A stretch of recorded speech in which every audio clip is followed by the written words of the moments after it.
Olá pessoal, tudo bem com vocês?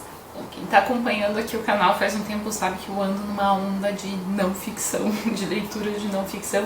E não foi diferente nesse começo do ano, esse janeiro. Eu li algumas coisas já bem legais e é sobre elas que eu queria conversar hoje com vocês.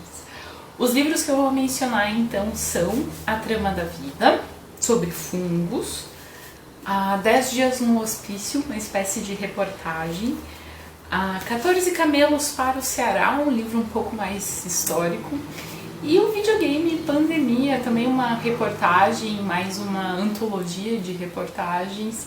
E é isso, pessoal. Caso vocês tenham interesse em alguma coisa específica, os tempos estão marcadinhos, então vocês podem pular direto para lá. E eu vou falar sobre eles, acho que em ordem de leitura mesmo, começando então com o A Trama da Vida.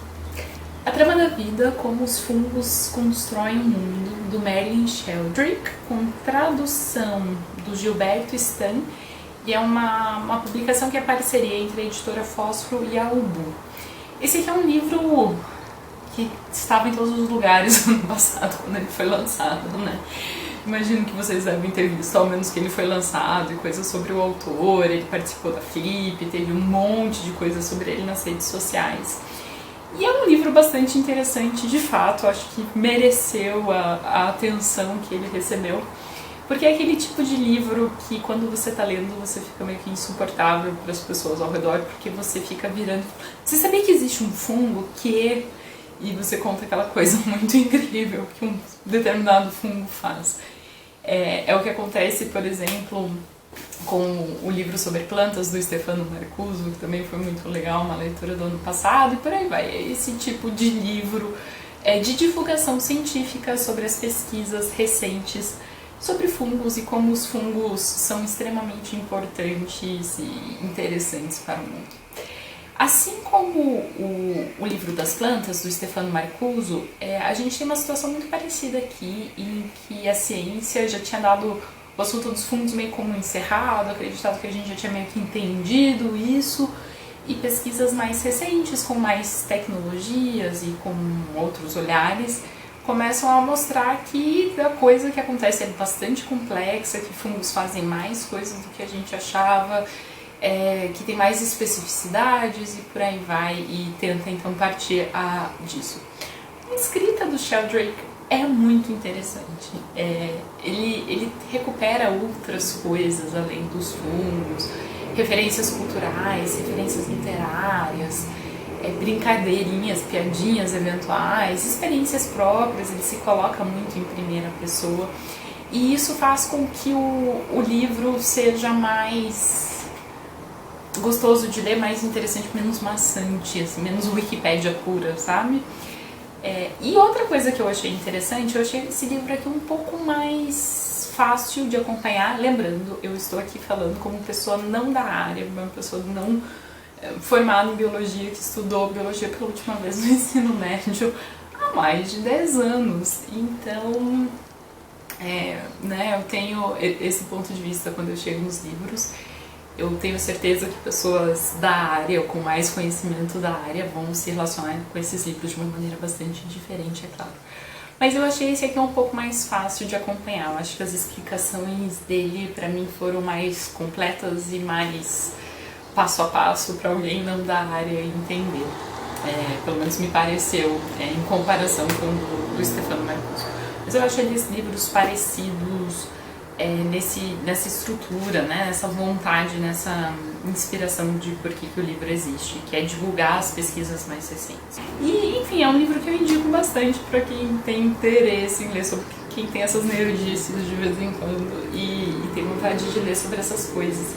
Porque, no fundo, ele mostra, além do quanto de coisas interessantes estão acontecendo que a gente não tinha muita ideia, eu acho que ele também tenta dar alguns indícios de como isso pode ajudar a gente daqui pra frente, né? E como que isso faz parte, possivelmente, de soluções e tal. Então isso também é um aspecto interessante do livro, e quando eu leio esse tipo de coisa eu tenho vontade de voltar para a faculdade para fazer biologia. Quem sabe um dia. O próximo livro então que eu queria comentar com vocês hoje é o 10 Dias no Hospício, da Nelly Bly. com tradução da Ana Guadalupe, também publicado pela Fósforo Editora. Esse aqui também é um livro lançado ano passado, desses que eu já tinha muita certeza que eu ia gostar. E de fato, gente, eu li o livro assim muito rápido, foi muito legal. A Nellie Bly é uma escritora bastante fascinante. Nellie Bly é um pseudônimo, o nome dela é Elizabeth Seaman, americana, dos Estados Unidos. E ela é uma figura muito interessante, porque ela foi repórter muito cedo, e vamos pensar que ela nasceu em 1864, e foi correspondente em 1885 no México, e escreveu muita coisa, foi uma repórter investigativa. Para mim, ela ter feito isso na época é muito impressionante. Ela fez uma viagem ao redor do mundo para escrever sobre isso. Foi assim, inclusive, que eu descobri ela. Quando eu estava pesquisando viagens no meu mestrado, escritos de viagem, eu me deparei com os escritos dela, e é muito interessante, assim, eu fiquei muito feliz de ver que ela está sendo publicada aqui no Brasil. Aqui, então, ela está passando por um momento muito específico da vida dela, precisando de trabalho e procurando um editor e tentando fazer alguma coisa. Ela recebe esse convite para investigar as condições de vida e as condições dadas para as pacientes que estavam internadas num hospício. E o que ela faz então para conseguir chegar lá sem essa aura de repórter, né, sem ser a pessoa para quem todo mundo vai querer mostrar coisa bonita e tal, é que ela se passa de louca para ir até a polícia, para ser indicada para ir para o hospício e ir para lá como paciente. E é muito interessante, então, ela descrevendo esse processo todo dela, desde se passar como louca, e ela inclui esse processo dentro da reportagem dela,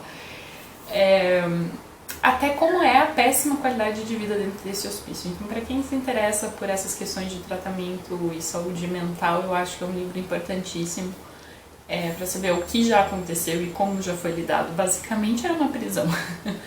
As pessoas não recebiam nenhum cuidado, nenhum atendimento específico. E ele também servia um pouco para tirar essas pessoas da cidade, colocar elas lá, e elas não só não recebiam os cuidados devidos, mas a qualidade de vida era muito baixa, a comida era muito ruim, elas passavam muito frio, então a condição de vida era muito desumana. E o livro retrata muito bem isso, porque a autora acaba vivendo isso na pele, né? É um texto que foi publicado já na época, que teve bastante impacto. Algumas coisas mudaram a partir do que ela escreveu, isso chamou atenção um pouco para esse tema, o que eu acho que é um indício muito interessante da importância do livro, né? E ele tem uma carinha um pouco antiga às vezes, né? Ele começa com essa espécie de sumário do que vai acontecer, que é extremamente comum nos textos jornalísticos e nos relatos de viagem dessa época. Então, eles meio que listam os subtítulos, assim, meio que o que você pode esperar deste texto, ou algo assim, que pra mim tem um tom um pouquinho antiguinho. Ela tem uma linguagem, uma narrativa relativamente linear e não tenta fazer muitos charminhos. Ela tem um certo humor pontual de vez em quando, mas ela é bem guardada para termos de hoje. E mesmo no aspecto investigativo, ela narra muito bem essa experiência, mas ela não vai procurar dados numéricos ou desvendar esse tipo de coisa, assim. Ela talvez é um pouquinho mais, de novo, comparando com o que se faz hoje, talvez um pouquinho acanhado. Mas eu acho o trabalho dela admirável, ela ter passado por tudo isso, pra mim, assim, eu fico maravilhada com a obra, com a coragem dela, com a postura dela em relação a tudo isso. E o resultado final é importantíssimo, é interessante, é gostoso de ler. Gostoso de ler, eu digo, tem um ritmo legal, né? Óbvio que não é gostoso de ler as pessoas passando por tudo isso que elas estão passando, né? Nesse aspecto de conteúdo, ele é bastante difícil de ser lido, mas com um ritmo muito impressionante, e inclusive considerando o tema. Importante também dizer que, assim como o hospital tinha uma imagem muito datada e hoje em dia ultrapassada sobre o que é saúde mental, é óbvio que ela também vai ter isso, né? Acho que a gente também não pode esperar dela essa postura que a gente vai ter hoje, mas acho que vale o aviso, né, também para quem for querer ler, que isso é algo, né, que aparece no texto. Mas para mim esse aqui é um livro quase que imperdível, assim, para quem gosta dessa coisa de não ficção mais literária e tal, eu acho que esse aqui é um livro, assim, bem importante e legal de ser lido. Bom, o próximo livro que eu li então foi o 14 Camelos para o Ceará, do Delmo Moreira, a história da primeira expedição científica brasileira que saiu pela Todavia. O Delmo é um jornalista com uma carreira impressionante, ele nasceu em 1954 no Rio Grande do Sul e passou por diversos veículos, Zero Hora, Diário do Sul, Estado de São Paulo, TV Globo, revistas, enfim, ele passou por quase todos os grandes veículos que a gente tem. E esse aqui é um livro muito legal também. Ele tem um aspecto engraçado. Basicamente, houve uma expedição científica brasileira para descobrir o território brasileiro. Então a gente tinha esses escritos de estrangeiros, né, que vieram os naturalistas, as expedições de cientistas da Dona Leopoldina, enfim, a gente teve esses movimentos, mas a gente ainda não tinha tido uma expedição brasileira para descobrir o Brasil, e o Dom Pedro II vai incentivar, então vai criar essa comissão e vai fazer isso acontecer. E para isso eles trazem 14 camelos em 1859, e o plano era mais ou menos o seguinte: existia essa ideia de tentar aclimatar camelos em outras regiões. Então os Estados Unidos tinham comprado para usar no território mexicano, por exemplo. Então ver como que camelos se comportariam nesses outros ambientes, que a princípio são parecidos, secos e quentes, e poderiam então se aproveitar das características do carneiro que davam certo no deserto, e pensou-se que eles poderiam ser usados então no Nordeste brasileiro, principalmente nas áreas de seca, né? E eles juntaram então essas duas propostas de então usar esses 14 camelos e tentar aclimatar esses 14 camelos durante essa expedição científica e fazer as duas coisas acontecerem ao mesmo tempo. E eles então transportariam a carga dessa expedição científica e eventualmente viriam a ser usados, a ideia, o plano era que eventualmente eles fossem usados para transporte de carga pelo país de uma maneira geral. Então a gente tem essas pessoas, o Barão de Capanema, um botânico chamado Freire Alemão, o Gonçalves Dias, poeta e etnólogo, que se tornaram então os responsáveis por essa expedição científica, e o Delmo Moreira então vai tentar recriar um pouco, com base em documentos e relatos, mais ou menos como foi essa expedição e o que aconteceu. E tem partes ótimas, tem partes muito engraçadas, todo esse preparo e esses camelos chegando é uma coisa quase que absurda, quase que surreal, assim, a gente pensar nessas cenas.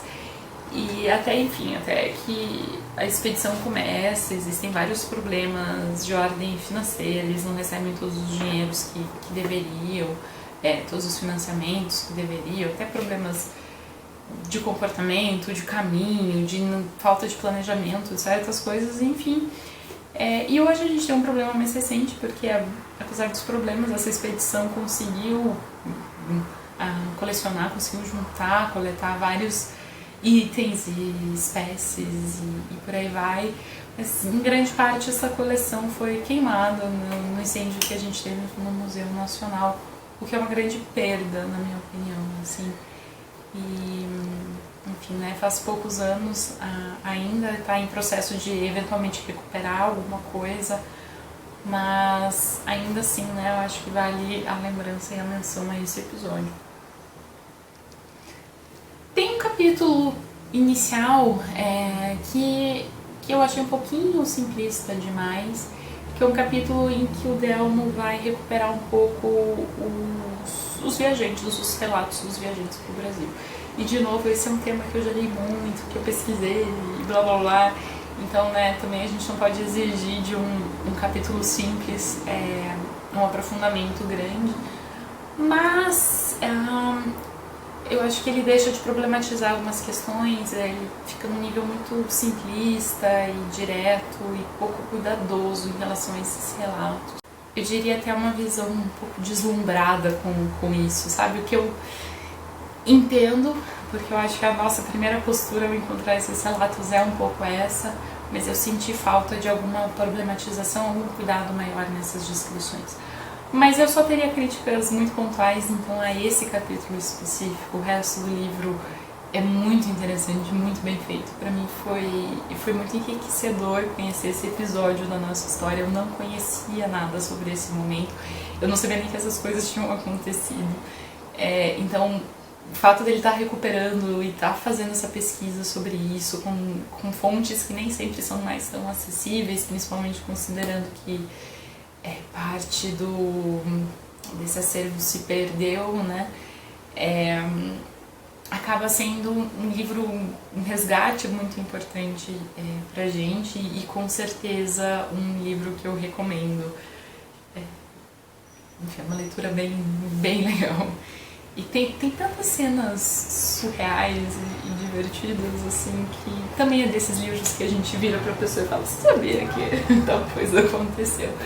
É um livro que eu também recomendo. E o último livro, então, que eu queria mostrar pra vocês no vídeo de hoje é o Videogame Pandemia, do João Varela. João Varela também jornalista, bastante mais jovem, editor da Lote 42, sócio fundador da Lote 42, e ele escreve, já tem outros livros dele, e ele escreve frequentemente sobre videogames para vários veículos de mídia, e pra mim isso aqui é um mundo completamente à parte. Eu não jogo videogames, eu acho que a última coisa que eu joguei na vida é um joguinho de ficar somando 3 no celular até você ir fazendo múltiplos de 3. Que coisa nerd, né?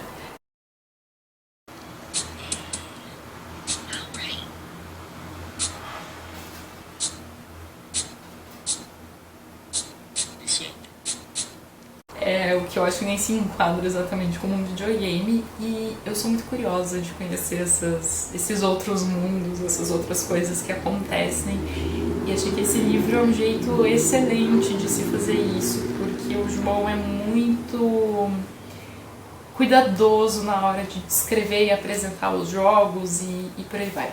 No livro, foi publicado inclusive pela editora Elefante, acho que eu não tinha mencionado, no livro ele vai então se aprofundar um pouco na relação que as pessoas começaram a estabelecer com videogames na época da pandemia e um pouco como isso mudou, assim, como várias pessoas que não jogavam frequentemente ou que não jogavam há muito tempo voltaram a jogar por causa dos períodos de isolamento, o que isso provocou dentro do mercado, quais foram as alterações, que tipos de formato existem hoje em dia.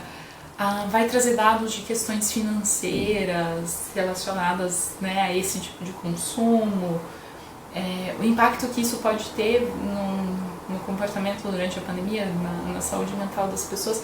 Então ele é um livro muito legal, porque ele não só explica esse mundo dos videogames, mas ele coloca isso dentro de um contexto, né? E foi uma leitura bem interessante e aprendi muita coisa, descobri muita coisa além do livro. Tem uma coisa que eu gosto muito pessoalmente, 2 coisas que eu gosto muito do livro. Uma é que ele coloca muitas notas de referência. Então sempre que a gente está interessado em entender mais alguma coisa que ele falou, ou se aprofundar ali num tema, a gente vai ter essas fontes para pesquisar, o que eu acho importantíssimo, e até para construir melhor o argumento dele e justificar certas afirmações.